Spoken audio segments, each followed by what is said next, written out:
Greetings, Dr. Gideous Krall here to read for you another story. This time it's a CreepyPasta, yes, that's what they call them, yes. Written by Peter Frost David.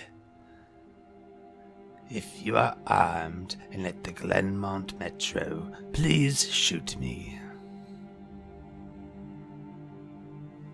If you are armed and at the Glenmont Metro, please come shoot me.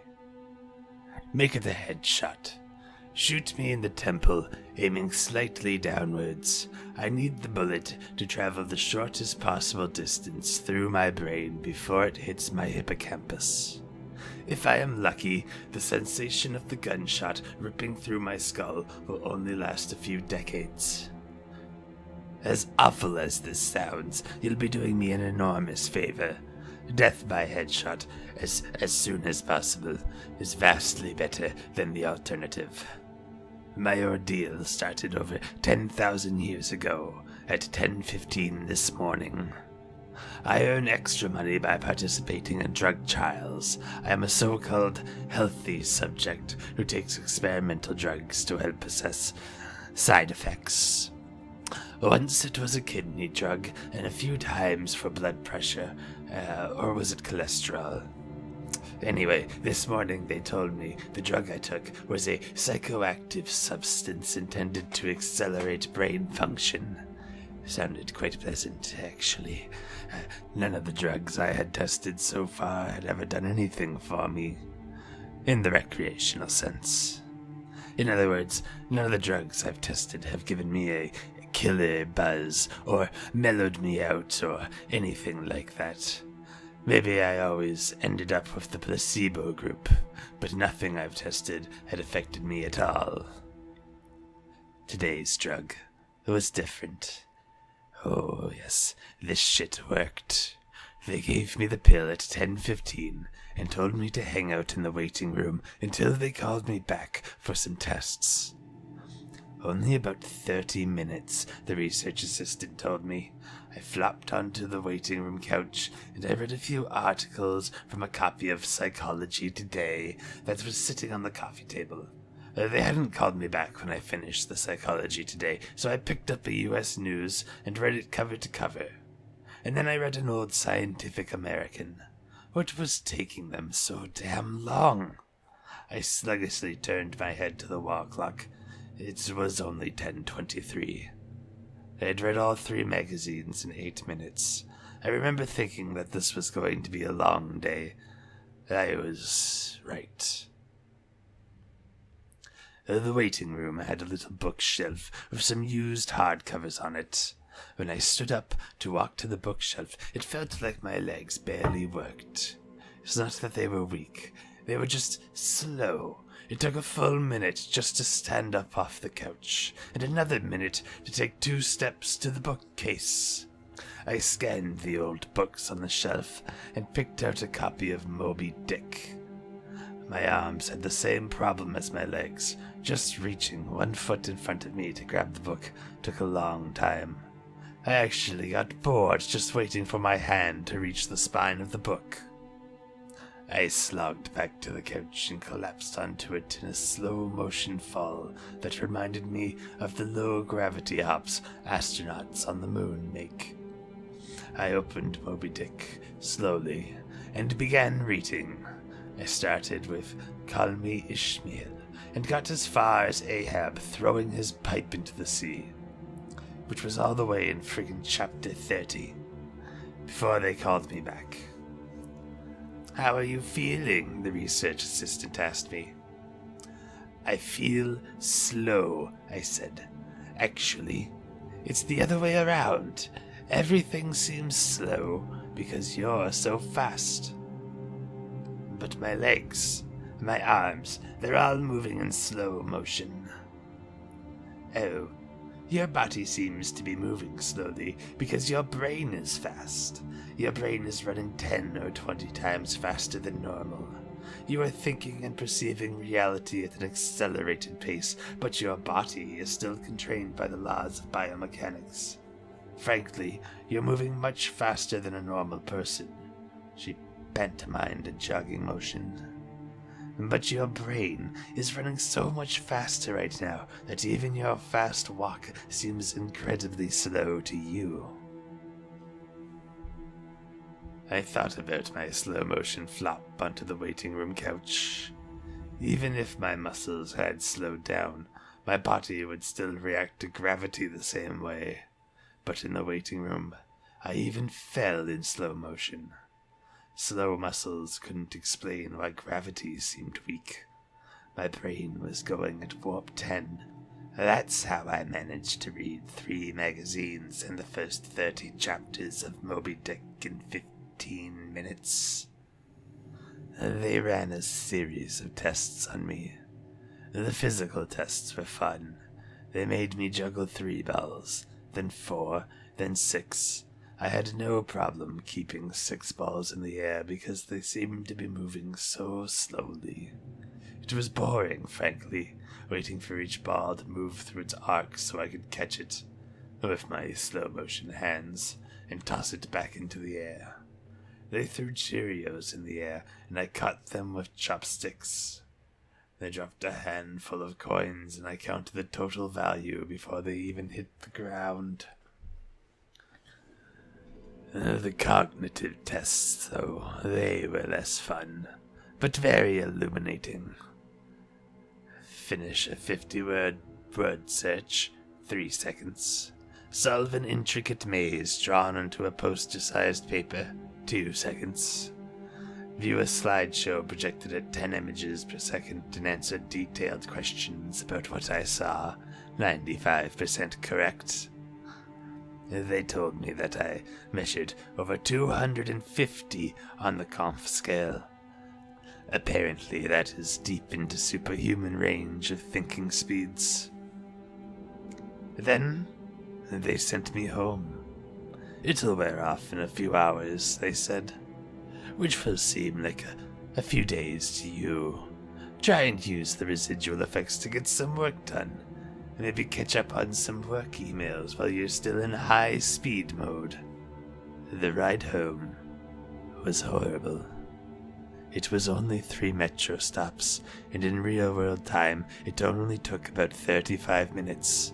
But in my drug-accelerated hyper-time, it felt like days. And I'm just walking out of the medical research suite to the elevator seemed like it took an hour. I sprinted out of the office, willing my legs to push me faster, but the laws of biomechanics held me prisoner. As accelerated as my brain was, I couldn't do anything to make my legs work faster.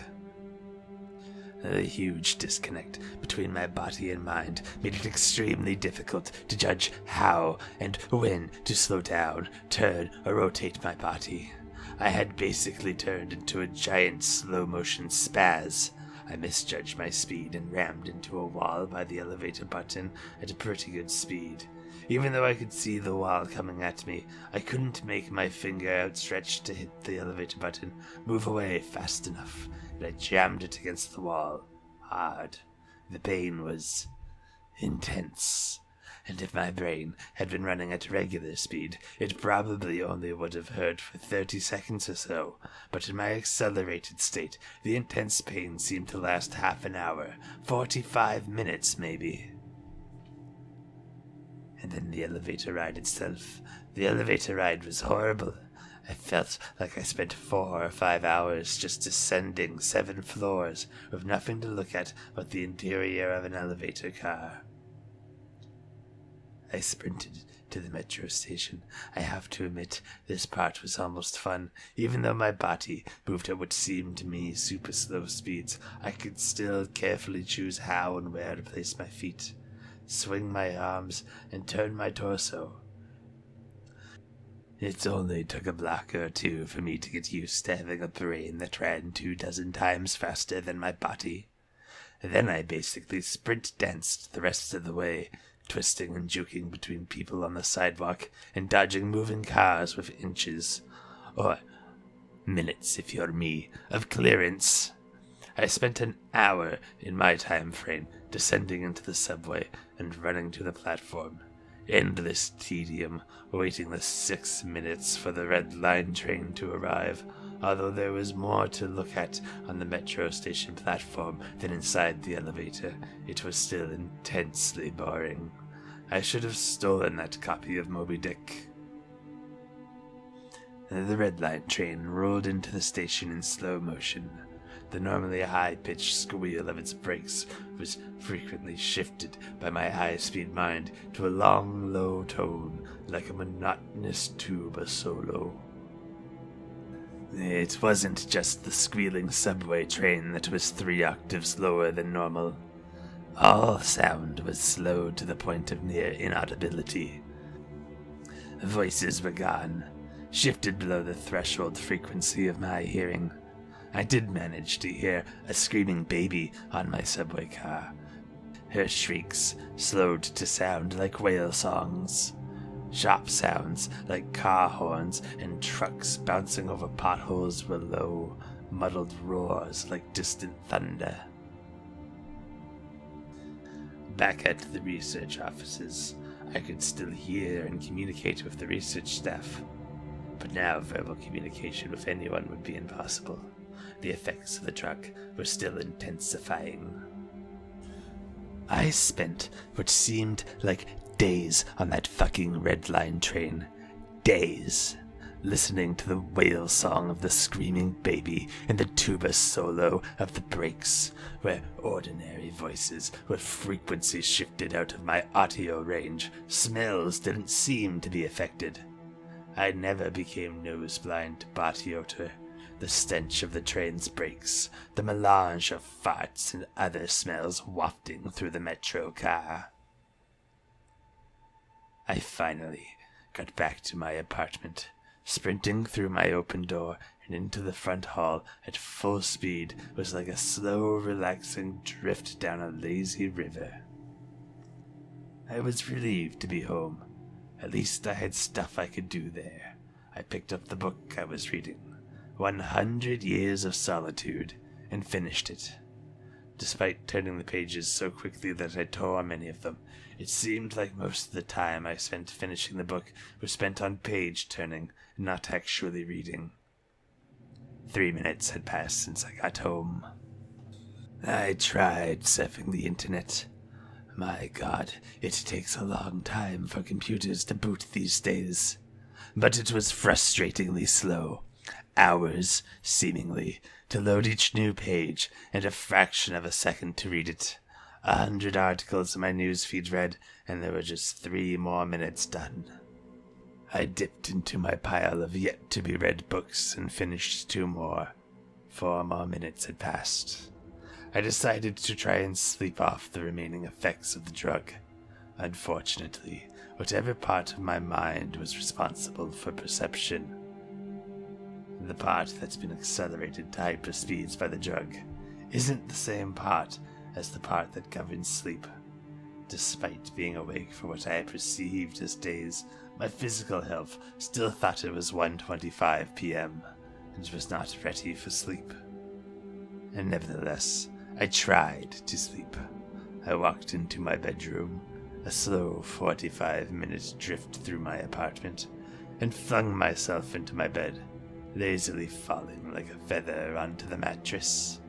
I closed my eyes, and I laid there for hours and hours, about 10 minutes of reality time, before giving up. Sleep would not come.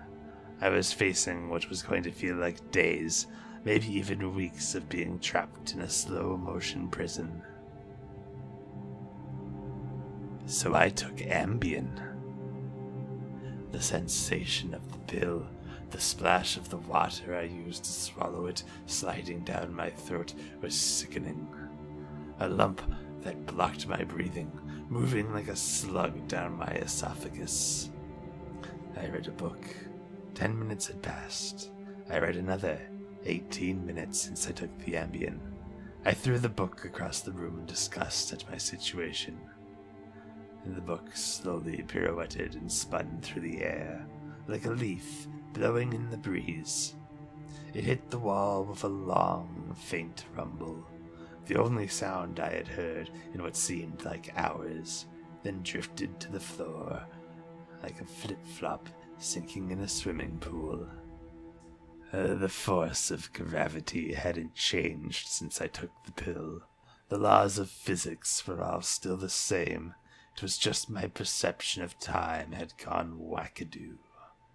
This meant I could use the speed things seemed to fall as a way of judging the effects of the drug. Based on how long it took the book to drift to the floor, I estimated the effects of the drug were still intensifying. I read a magazine.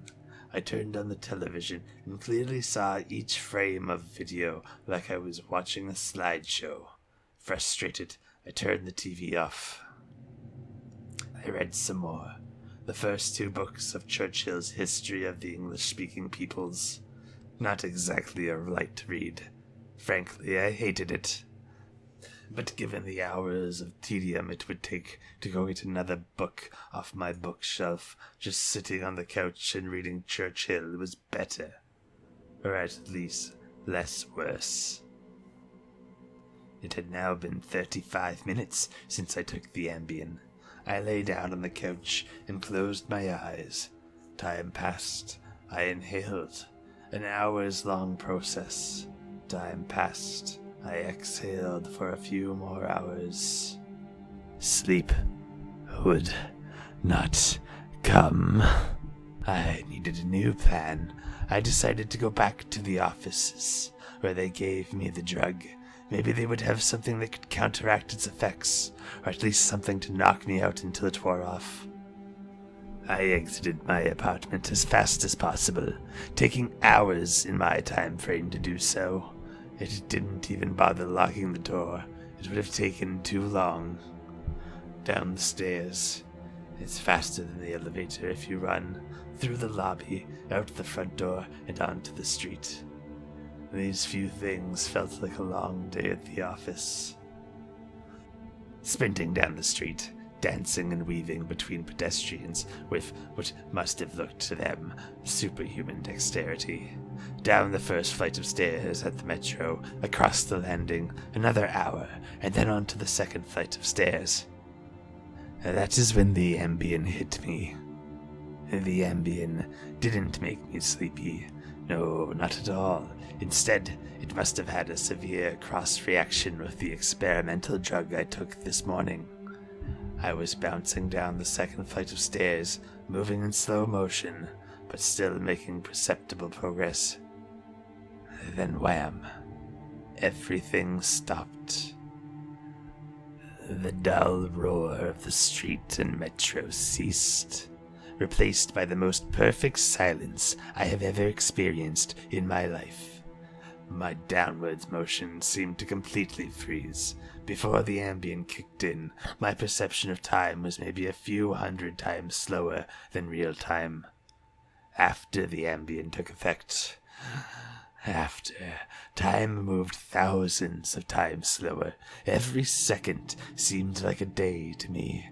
Even just moving my eyes to focus on a new point was like an impossibly slow scroll across my visual field. Over the course of the afternoon, I had learned how to walk, run, and jump when my mind ran hundreds of times faster than my body. But with another 4 or 5 orders of magnitude of slowdown caused by the Ambien, body control was almost impossible. I fell down the stairs, even though I was all but frozen in mid-step. Controlling my muscles was impossible. I commanded my foot forwards for hours, then backwards for hours, more when it seemed like I would miss the next step. Hours attempting to adjust the angle of my ankle, then readjusting when it felt wrong. Despite these efforts, I rolled my ankle on the next step. The pain wasn't at all mitigated by the slowness. Hours of increasing strain on my bent ankle. The nerve signals that send pain into the brain must work differently than the nerves in my ear. Sonic energy was spread out over time, diluted until it was imperceptible. Pain flowed into my brain, undiluted by the change in my perception of time. Hours and hours of increasing weight on my turned ankle turned into hours of increasing pain upon increasing pain. I pitched forward, my high-speed mind completely unable to control my low-speed body. I drifted downwards for days, managing to rotate my torso enough to keep my head from impacting the ground first. I eventually landed on my right shoulder. At first, the impact wasn't even noticeable. Then I felt a slight pressure in my shoulder as it came into contact with the ground. The pressure grew, bringing increasing pain for hour upon hour. My shoulder finally gave out, popping out of its socket with an endless, sickening tug. I came to a stop days later, crumpled onto the ground, staring at the ceiling, the pain in my shoulder still screaming with the intensity of a fresh, violent injury. I had plenty of time to think during that fall. If every second seemed like days to me, then each minute of real-world time would be like years. Even if the drug cleared out of my system in the next 2 or 3 hours, the nightmare would last for centuries. By the time I hit the ground, I had a plan. I would somehow get to the platform, and I would throw myself in front of a train. I twisted onto my hands and knees, dazed of my dislocated shoulder, crying for relief. I misjudged my rotation and rolled onto my back. I tried again, collapsing onto my face as I tried to figure out how to control a body that moved slower than grass grew. Weeks of effort were finally rewarded with success. I stabilized on my hands and knees. If just getting on all fours was difficult, I figured that walking or running was completely out of the question. So I crawled. I crawled through the metro tunnel. The dumb looks on the faces in the crowd lingered on me for weeks. I crawled under the turnstile and onto the escalator. The escalator spilled the rush hour crowd onto the platform at the same speed a glacier spills ice into the sea. I looked out over the crowded platform during my interminable downward ride. The train set a sign said the next train wouldn't arrive for 12 minutes. 12 minutes was like a year to me. I'd have to spend a year on the metro platform waiting to die. I crawled to the escalator, enduring days of stupid expressions on the commuters' faces. I crawled a few feet to the concrete bench and curled up next to it, trying to find a position to lessen the pain in my shoulder. And then my problem with time got worse, impossibly worse. The massive slowdown on the stairs was just the beginning of the interaction between the experimental drug and the Ambien. It fully hit me while I was curled up by the bench. I blinked. Years of darkness followed. Sound was already gone, and with my blink, sight was gone as well. All that existed was the pain from my fall. My hyper-accelerated mind wasted no time compensating for the lack of sensory input. Voices spoke to me. They sung to me in languages that never existed. Patterns and faces and colors came and went in my mind's eye. I recalled my whole life, and I imagined living another. I forgot English. I settled into a profound despair. I spoke to God. I became God. I imagined a new universe and brought it to life with my thoughts. Then I did it again and again. My eyes opened with geological slowness. A faint glow. Weeks. A single slit of light. Weeks. A narrow view of the metro platform. Ankles of the commuters near me, and an advertisement on the opposite wall. I extracted my phone from my pocket. A project that spanned decades. How can I even explain the boredom? The pain in my shoulder is nothing compared to the boredom. Every thought I can think I have thought hundreds of times already. The view of ankles and advertisements never changes. Never. The boredom is so intense. It's tangible, like a solid object of metal and stone wedged into my skull. It is inescapable. What are my options? If I crawl and fall onto the tracks without an oncoming train to crush me, I won't die. I'll experience even more pain from the 4-foot fall, but I'll most likely be rescued by some do-gooder on the platform and unable to act when the train finally does arrive. My suffering in that scenario will be endless. So I wait for the train, so I can throw myself under it. When it finally hits me, I will experience the pain of being ripped to pieces for centuries until finally the light of life leaves my brain and my existence ends. I've lived hundreds of lifespans at the foot of this bench. I am far older in spirit than any human who has ever lived. Most of my life experience has been a snapshot of pain, huddled on the floor of the subway platform with an unchanging view of ankles and advertisements. This post is my plan B, my Hail Mary, my long shot. I've spent lifetimes typing and posting this message in the hopes that somebody will read it and become convinced that my suffering must end. Someone on this platform right now. Someone who will find a man curled under the bench, a man who has crawled down the escalator, and kill him as swiftly as possible. A bullet to the temple. If you are armed and at the Glenmont Metro, please shoot me.